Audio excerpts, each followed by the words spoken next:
আজকের পৃথিবীর সবচেয়ে আলোচিত এবং ঘটনাবহুল ভূখণ্ডসমূহের অন্যতম হল সিরিয়া। একজন মুসলমানের কাছে মক্কা এবং মদিনার পরে তৃতীয় সবচেয়ে গুরুত্বপূর্ণ এবং পবিত্রতম ভূখণ্ড হল সিরিয়া।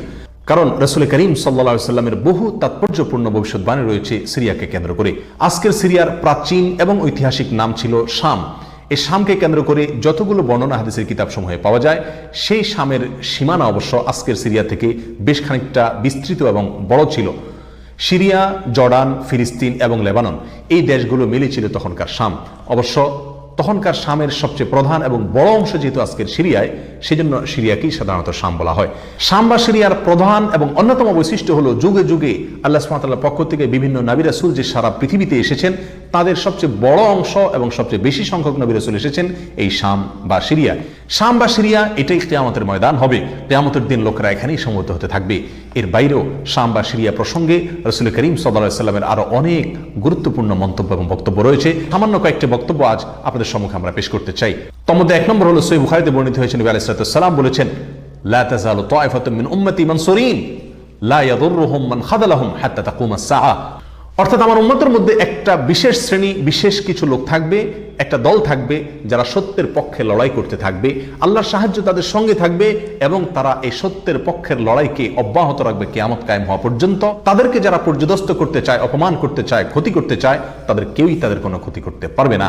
এই হাদিসে নবী আলাইহিস সালাম যে দলটির কথা বলেছেন, যারা সাহায্য প্রাপ্ত হবেন আল্লাহর পক্ষ থেকে এবং যারা অটল অবিচল থাকবেন সত্যের উপরে কিয়ামত পর্যন্ত, যাদেরকে কেউ অপদস্থ করতে পারবে না, সেই দলটি কারা এবং তাদের অবস্থান কোথায় হবে, এই প্রসঙ্গে সহিহ বুখারীতে নবী আলাইহিস সালামের একাধিক সাহাবায়ে কেরামের মন্তব্য রয়েছে, যারা বলেছেন যে এখানে যে দলটির কথা বলা হয়েছে তারা হলেন সিরিয়ায় অবস্থানকারী হবেন এবং এটা হবে কিয়ামতের ঠিক আগ মুহূর্তে।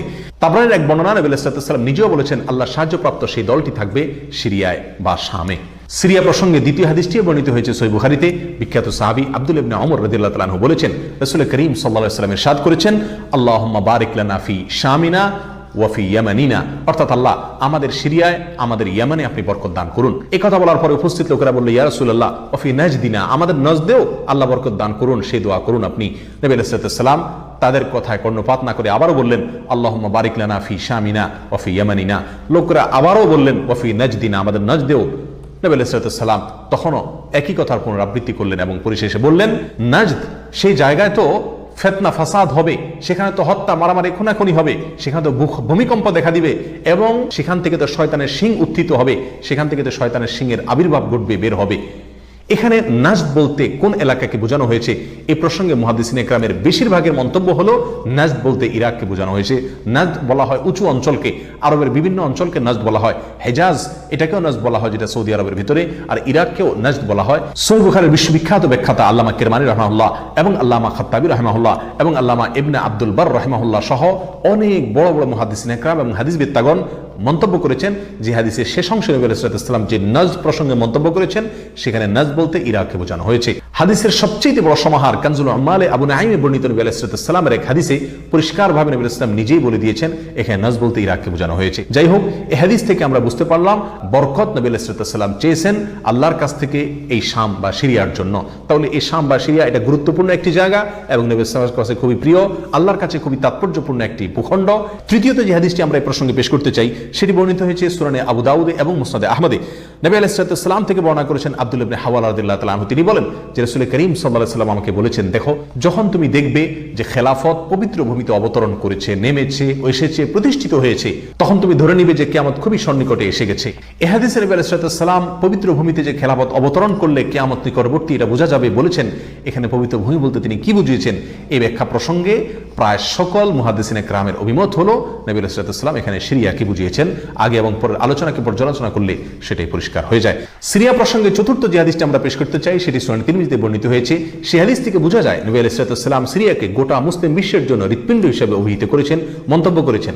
তিনি বলেছেন, সিরিয়ার লোকেরা যখন খারাপ হয়ে যাবে, মন্দ এবং খারাপ দিক যখন সিরিয়ার লোকদেরকে গ্রাস করবে, ছেয়ে যাবে, তখন তোমরা ধরে নিবে পৃথিবীর কোনো জায়গায় আর কোনো ভূখণ্ডে মুসলমানদের মধ্যে আর কোনো কল্যাণ অবশিষ্ট নেই।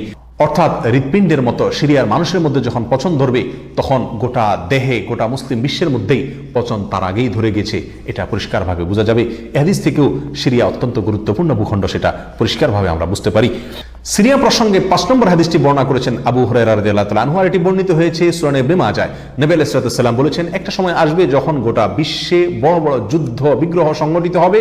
বিশ্বজুড়ে যখন বড় বড় যুদ্ধ দেখা দিবে, তখন মাওয়ালিদের অর্থাৎ নওমুসলিমদের একটি দল আল্লাহর পক্ষে, সত্যের পক্ষে, আল্লাহর দ্বীনের জন্য লড়াই করতে থাকবে এবং তখনকার আধুনিক যত অস্ত্র শস্ত্র এগুলিতে তারা সজ্জিত থাকবেন এবং সত্যের পক্ষে লড়াই করতে থাকবেন। তাহলে চরম সংকটময় পরিস্থিতিতে আল্লাহ সুবহানাহু ওয়া তাআলার একটা বিশেষ সাহায্য এবং অনুগ্রহ আমরা দেখতে পাচ্ছি, আর সেটা অবতীর্ণ হবে, সেটা নাজিল হবে এই সিরিয়ার দামেস্ক নামক শহরে।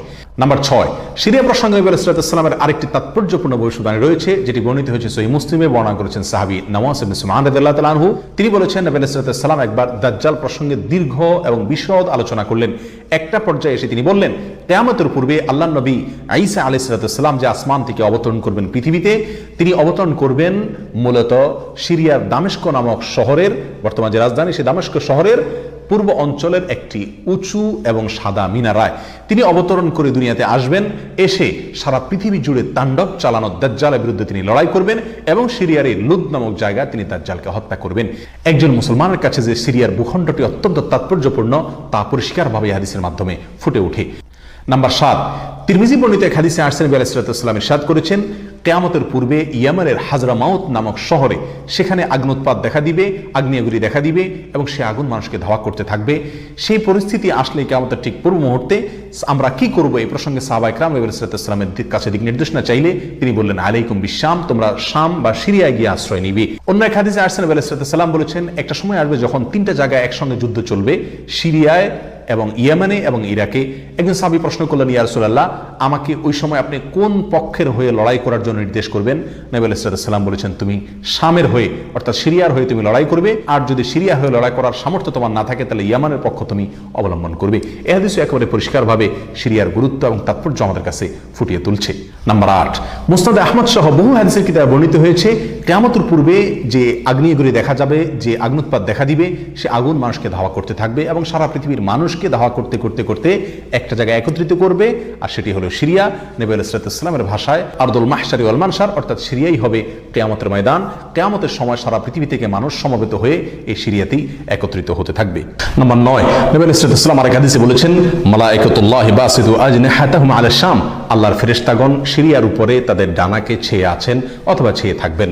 এই হাদিস থেকেও শাম বা সিরিয়ার গুরুত্ব একেবারে পরিষ্কারভাবে ফুটে ওঠে। নাম্বার 10, এক হাদিসে আসছেন, নবী আলাইহিস সালাম তার এক স্বপ্নের বিবরণ দিতে গিয়ে বলছেন যে, আমি একবার শুয়েছিলাম, দেখলাম আমার মাথার নিচ থেকে আল্লাহর কিতাবকে ছিনিয়ে নিয়ে যাওয়া হলো এবং সেটাকে যখন নিয়ে যাওয়া হচ্ছে আমি তাকিয়ে থাকলাম কোথায় নিয়ে যাওয়া হচ্ছে।